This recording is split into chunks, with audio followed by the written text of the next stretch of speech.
नमस्कार। शून्य बोधिसत्व में आप सभी का स्वागत है। और जैसा कि आप जानते ही हैं, अभी नवरात्रि चल रही है, तो आप सभी को नवरात्रि की बहुत बहुत शुभकामनाएं। और आज जो मैं ये वीडियो लेके आई हूँ, ये संबंधित है माँ कात्यायनी से। जो माँ है वो स्वरूप है, बहुत ही सुंदर और बहुत ही प्यारा स्वरूप है इनका। वो स्वरूप है जो विषय इस जगत में जिसकी तुलना परमात्मा से की जाती है, और वो विषय है प्रेम। तो आज का जो दिन है, ये आज की जो साधना है, आज की जो हम आराधना करेंगे माता रानी से, वो संबंधित है प्रेम से। अब प्रेम से तो किस किस के लिए? नंबर एक, जिनकी शादियां नहीं हो रही हैं, जिनकी शादियां लगती हैं, टूट जाती हैं। कभी कभी ऐसा होता है, एक रिश्ता हुआ, दो हुआ, चाहे वो लड़का है चाहे वो लड़की है, जिनकी शादियां नहीं हो पा रही हैं और संबंध मतलब रिश्ते आते हैं, बनते हैं, फिर टूट जाते हैं, इस तरह का यदि उनके साथ हो रहा है तो उनके लिए ये आज का दिन बहुत महत्वपूर्ण। दूसरे किसके लिए महत्वपूर्ण है? जो अकेले हैं, जिन्हें किसी साथी की तलाश है, चाहे वो स्त्री है चाहे वो पुरुष है, जो अकेले रहते हैं और साथी की तलाश है, जिनके मन में ऐसा है जीवन में, जो अभी तक अपने प्रेम को बाहर नहीं किसी के ऊपर बरसा पाए हैं और उन्हें इंतजार है अपनी प्रेमिका का या अपने प्रेमी का, तो उन लोगों के लिए भी ये बहुत ही महत्वपूर्ण दिन है।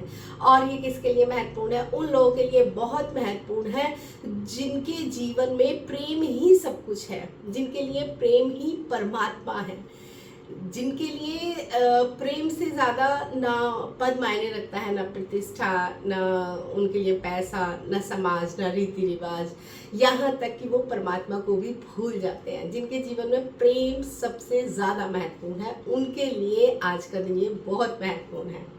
ओके, और किसके लिए महत्वपूर्ण है? जिनके जीवन में प्रेम की कमी है, जैसे जिनके माँ बाप नहीं हैं, या जो अनाथ है, या कुछ ऐसी कंडीशन हो गई है कि पति पत्नी का रिलेशन खराब हो गया है, उनके संबंध अच्छे नहीं रहते हैं, एक ही छत के नीचे रहते हैं लेकिन बहुत कलेश रहता है, मन मुटाव हो गया है, मन फट गया है, तो उन लोगों के लिए भी ये बहुत महत्वपूर्ण है। तो किस किस के लिए महत्वपूर्ण है? उनके लिए जिनके शादी और विवाह में अड़चन है या नहीं हो पा रही है, उनके लिए बहुत महत्वपूर्ण है। जिनके जीवन में प्रेमी और प्रेमिका का इंतजार है, उनके लिए बहुत महत्वपूर्ण है।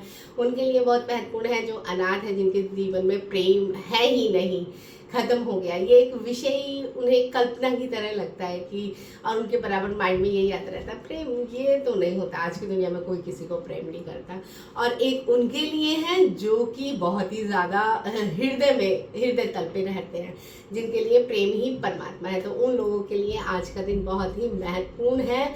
इस दिन क्या होता है कि शिव और शक्ति, इन ये जो दो शक्तियां हैं, शिव और शक्ति, इन दोनों का हम कहते हैं कि अगर मिलन होना है तो उसके लिए माता रानी की कृपा की बहुत आवश्यकता है।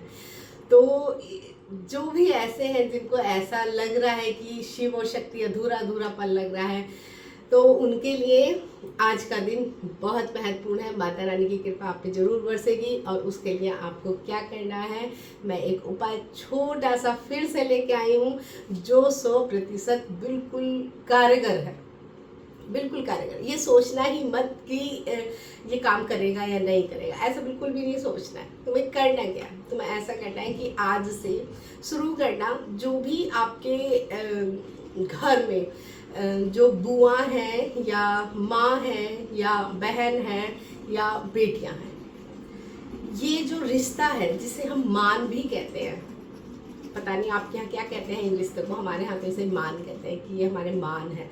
बुआ के बाद में बुआ को बहुत सम्मान देना, बेटी को बहुत सम्मान देना, और बहन को बहुत सम्मान देना, और माँ तो सम्मान के लिए होती है, तो माता को तो सम्मान दिया ही जाता है। तो इन रिश्तों में क्या करना कि जो भी आपके पास ये वाले रिश्ते हैं, इन्हें खुश करने का प्रयास करना, इन्हें प्रेम देना, निस्वार्थ प्रेम देना, चाहे बदले में कुछ मिले या ना मिले, चाहे ये आपके प्रेम की कदर करे या ना करे।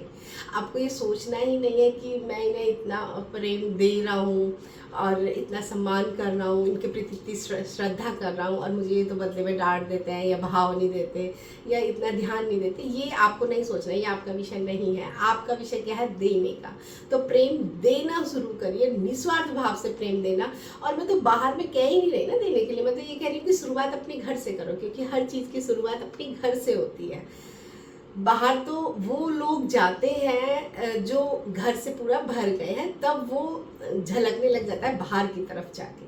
जो जिसका अपना पात्र भर जाएगा ना, तो फिर उसमें से टपकना शुरू होगा, तो बाहर फैलने लगेगा। तो ये चीज़ ध्यान रखना, हम बाहर में तभी कुछ कर सकते हैं जब हम अपने साथ में, अपने घर में, अपने अंदर में वो चीज़ कर रहे हो, तभी हम बाहर में कर सकते हैं। इसका एक ये बहुत अच्छा उदाहरण है कि जो लोग सबके ऊपर क्रोधित होते रहते हैं, तो ये सीधा सीधा अर्थ है कि उनके पास बांटने के लिए क्रोध ही है। जो लोग सबसे प्रेम करते हैं तो इसका सीधा सा अर्थ है कि उनके पास बांटने के लिए प्रेम ही है। जो लोगों की बुराई करते हैं तो सीधा सा अर्थ है उनके पास यही है बांटने के लिए। जो दूसरों की तारीफ करते हैं, जो 100 बुरी चीज़ों में से भी एक अच्छी चीज़ देख सकते हैं, तो इसका अर्थ है कि वो जैसे हैं वो दूसरों को उसी नज़रों से, उसी दृष्टिकोण से देख रहे हैं। तो आपको ये नहीं सोचना है कि ये हम इनके लिए इतना कर रहे हैं और ये हमें नहीं भाव दे रहे या हमारी वैल्यू नहीं है। नहीं, सामने वाला मायने ही नहीं रख रहा है। मायने यहाँ पे ये रख रहा है कि आपने प्रेम को बांटना शुरू किया।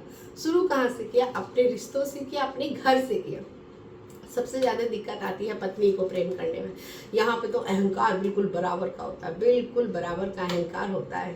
पति और पत्नी एक दूसरे को प्यार दे पाए, ये तो बहुत ही मुश्किल काम हो जाता है, क्योंकि दोनों का अहंकार आसमान छू रहा होता है। तो यदि आपने अपने घर से ही शुरू कर दिया, अपनी पत्नी, अपनी बेटी, अपनी बहन, अपनी बुआ, अपनी माँ से ही शुरू कर दिया, जब यहाँ पे प्रेम का पात्र आपका भर जाएगा तो बाहर की तरफ बिखरना शुरू हो जाएगा।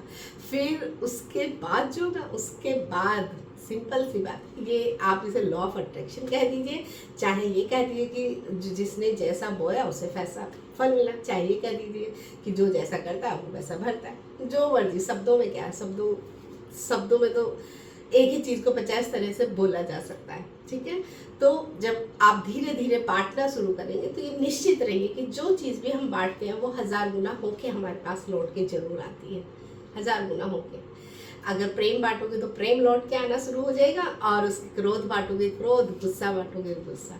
तो आपको क्या करना है? आपको इन रिश्तों में प्रेम की शुरुआत कर देनी है। दे देना है निस्वार्थ भाव से, हृदय से दे देना। उन्हीं को ये सोचना कि ये देवी ही है, जिसमें देवी की आराधना करता, अब मैं अपने घर में एक साक्षात देवी है, मैं इन्हीं की आराधना करता हूँ, इन्हीं का सम्मान करता हूँ, इन्हीं की आवश्यकताओं की पूर्ति करता हूँ, इन्हीं की केयर करता हूँ, तन मन धन से।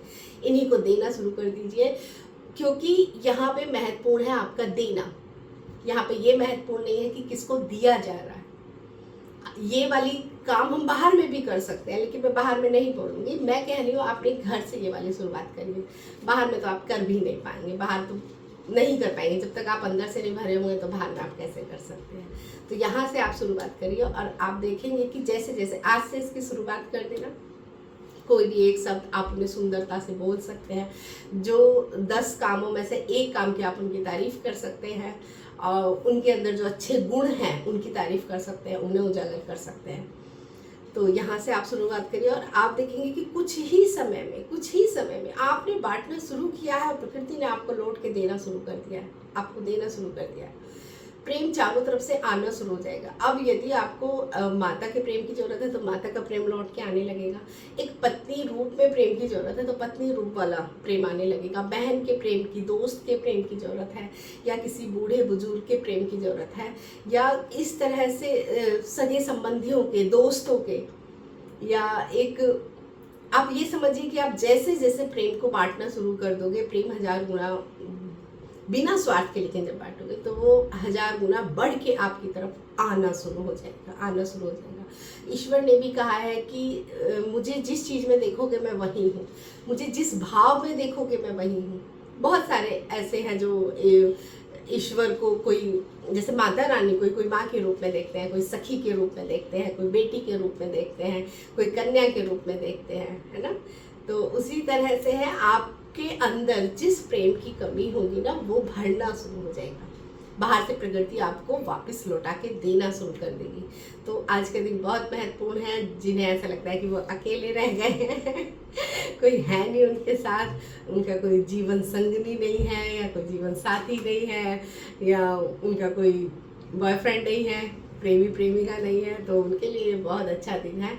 आज से बस शुरुआत कर दीजिए, माँ का आवाहन कर दीजिए, उनके चरणों में अपनी प्रार्थना रख दीजिए और उनको बोलिए कि मैं आज से अपने परिवार में प्रेम को बांटना शुरू करूँगा, वो भी निस्वार्थ भाव से। और ध्यान रखना, जान जाए पर वचन न जाए। और उसके बाद फिर मुझे बताना, ठीक है? तो हम कल फिर मिलते हैं एक नए विषय के साथ, माँ के नए स्वरूप के साथ, एक नई वीडियो के साथ। तब तक के लिए धन्यवाद।